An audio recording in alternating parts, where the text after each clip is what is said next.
മാത്രം എങ്ങനെയാ അറിഞ്ഞത്? അതൊക്കെ അറിഞ്ഞു. സ്വാധീനം ഉണ്ടെങ്കിലാണോ ഇതൊക്കെ അറിയാൻ ഇത്ര പ്രയാസം? സാധാരണ ഇതുപോലുള്ള മരണങ്ങളില് പോസ്റ്റ്മോർട്ടം വിവരങ്ങള് രഹസ്യമാക്കി വെക്കാറാണ് പതിവ്. ഡോക്ടർമാരത് പോലീസിന് കൈമാറും. അവരറിയുന്നതിന് മുൻപേ നീ അറിഞ്ഞു എന്നുള്ളത് അത്ഭുതമായിട്ടാ എനിക്ക് തോന്നുന്നത്. ഞാൻ അറിഞ്ഞോ ഇല്ലയോ എന്നുള്ളതല്ലല്ലോ ഇവിടുത്തെ പ്രശ്നം. എങ്ങനെ മരണം നടന്നു എന്നുള്ളതല്ലേ. മരണം എങ്ങനെ നടന്നു എന്നുള്ളത് വിഷയം തന്നെയാണ്.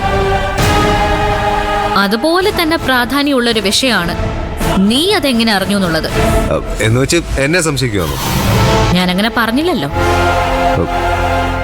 ഒരു മരണം നടന്നാൽ ആരെയും സംശയിക്കാലോ, അല്ല ശരത്തെ? അല്ല, നീ മുമ്പ് പറഞ്ഞു തന്നെയാ. ആ നിയമം നിനക്കും ബാധകമാണല്ലോ, അല്ലേ? അല്ലേ? നമുക്ക് നോക്കാം അന്വേഷണം എങ്ങനെ കറങ്ങി വരുമെന്ന്. അതിന്റെ ഗതി എന്തായി തീരുന്ന എനിക്കിപ്പോഴേ അറിയാം. സ്വാധീനമുള്ള ആൾക്കാരെ ചുറ്റും നിൽക്കുമ്പോ പലതും സംഭവിക്കാം. എല്ലാം പ്രതീക്ഷിച്ച് തന്നെയാണ് ഞാൻ ജീവിക്കുന്നത്.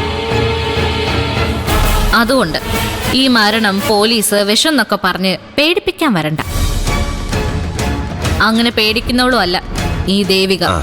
ആത്മവിശ്വാസമൊക്കെ എപ്പോഴും നല്ലതാ. ഒരു വിഷയം ഉണ്ടാകുന്നവരെ പിടിച്ചു നിൽക്കാൻ അത് നമ്മളെ സഹായിക്കുകയും ചെയ്യും. ഞാൻ വെറുതെ പറഞ്ഞതേ ഉള്ളൂ. വരാൻ പോകുന്നത് വഴി തങ്ങില്ലല്ലോ.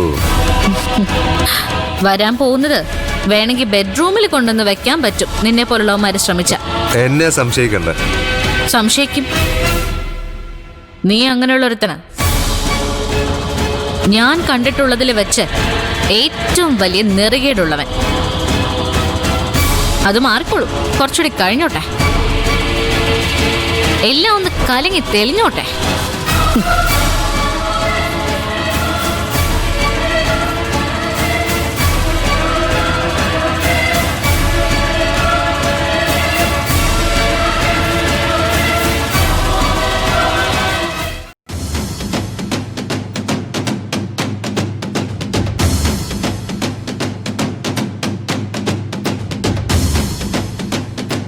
ശവസംസ്കാരത്തിന്റെ തീയതി നിശ്ചയിച്ചു. നാളെ തറവാട്ട് വളപ്പില്.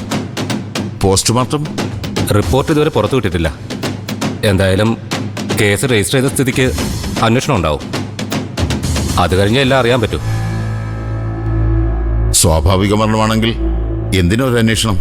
സ്വാഭാവിക മരണമാണെന്ന് അച്ഛനോട് ആരാ പറഞ്ഞത്? അല്ലെന്ന് നിന്നോടാര് പറഞ്ഞു? ഏതായാലും പോലീസ് അന്വേഷിക്കാൻ പോവല്ലേ, സത്യം പുറത്തു വരുമല്ലോ. അപ്പൊ നമുക്ക് നോക്കാം ആര് പറഞ്ഞതാ ശരിയെന്ന്. ആ കുട്ടിയുടെ കാര്യമാ കഷ്ടം. ഇപ്പൊ അതിന് അമ്മയും ഇല്ല, അച്ഛനും ഇല്ല. നമ്മളൊക്കെ ഇല്ല അച്ഛാ. ഇനി അങ്ങോട്ട് ചന്ദ്ര ഇവിടെ തന്നെയാ താമസിക്കാൻ പോകുന്നത്. ആരും ഇല്ലെന്നുള്ള തോന്നലേ അവക്ക് ഇനി ഒരിക്കലും ഉണ്ടാവാൻ പാടില്ല. അത് വേണോ? ഏതെങ്കിലും ഹോസ്റ്റലിൽ നിർത്തുന്നതല്ലേ നല്ലത്. അയ്യോ, അതൊന്നും ശരിയാവില്ല.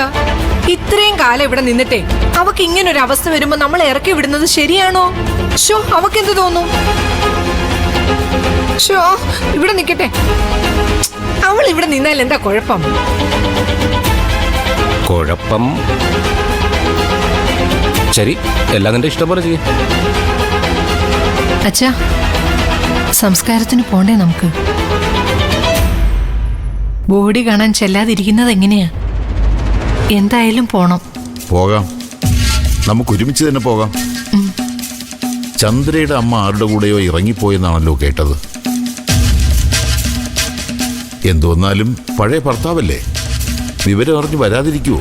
അവര് വരുവോ വരാതിരിക്കുവോ എന്തെങ്കിലും ചെയ്യട്ടെ, നമുക്ക് പ്രധാനം ചന്ദ്രയാ.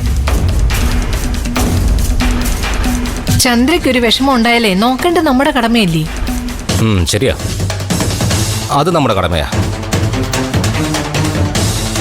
പക്ഷേ കടമകളെക്കുറിച്ച് നമുക്ക് മാത്രം ബോധമുണ്ടായാൽ പോരാ. ചിലരത് ചിലപ്പോഴെങ്കിലും മറക്കും. അതിലൊരു ശരികേടുണ്ട്. ഇനിയെങ്കിലും എല്ലാവരും അത് മനസ്സിലാക്കുമെന്ന് വിചാരിക്കാം. മനസ്സിലാക്കണം, ആക്കിയേ പറ്റൂ. എന്നാ ശരി, ഞാനൊന്ന് കുളിക്കട്ടെ. ഓർച്ചറിയുടെ പരിസരത്തു നിന്നാണ് വരുന്നത്. അണുബാധ ഇല്ലാതിരിക്കാൻ വിസ്തരിച്ചൊരു കുളി നല്ലതാ. മറ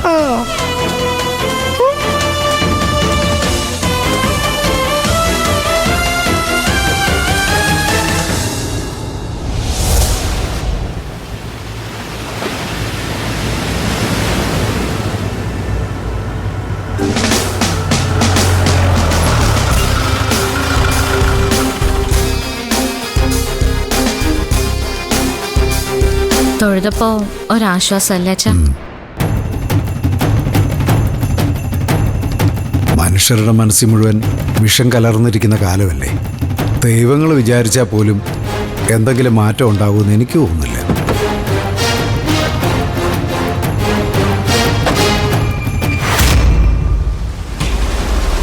വീട്ടുകാരോ ബന്ധുക്കളോ പോലും നമ്മുടെ കൂടെ ഇല്ലല്ലോ അച്ഛാ.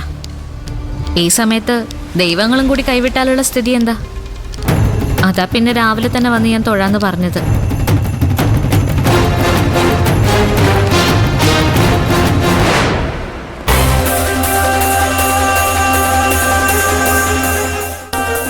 മോളെ റൂബി,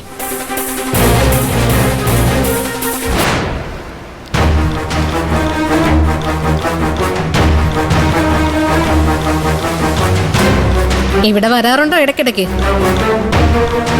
എന്താ മാഡം? അല്ല, മരിച്ച വീട്ടിൽ പോകുന്നില്ലേ?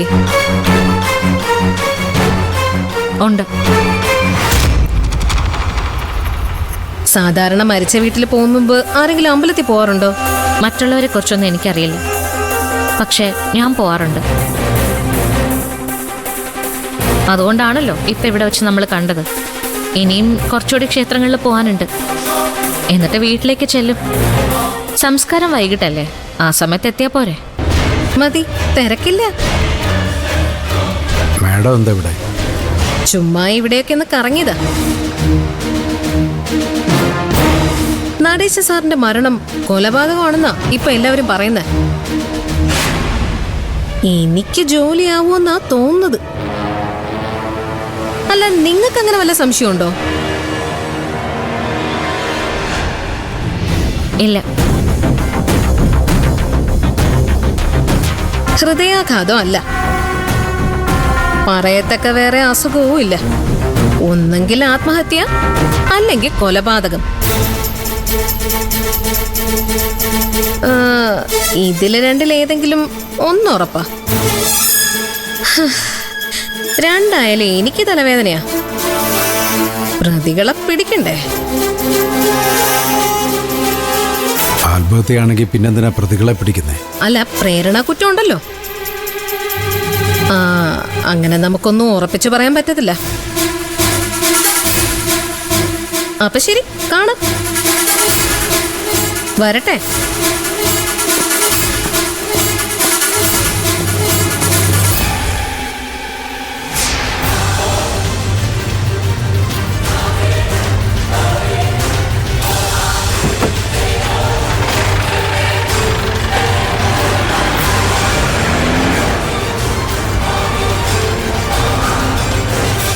ഈ വരവിലെന്തോ പന്തികേടുണ്ടല്ലോ മോളെ. ഉണ്ടാവുമല്ലോ, അല്ലെങ്കിൽ നടേശൻ സാറിന്റെ മോളെ അതുണ്ടാക്കും.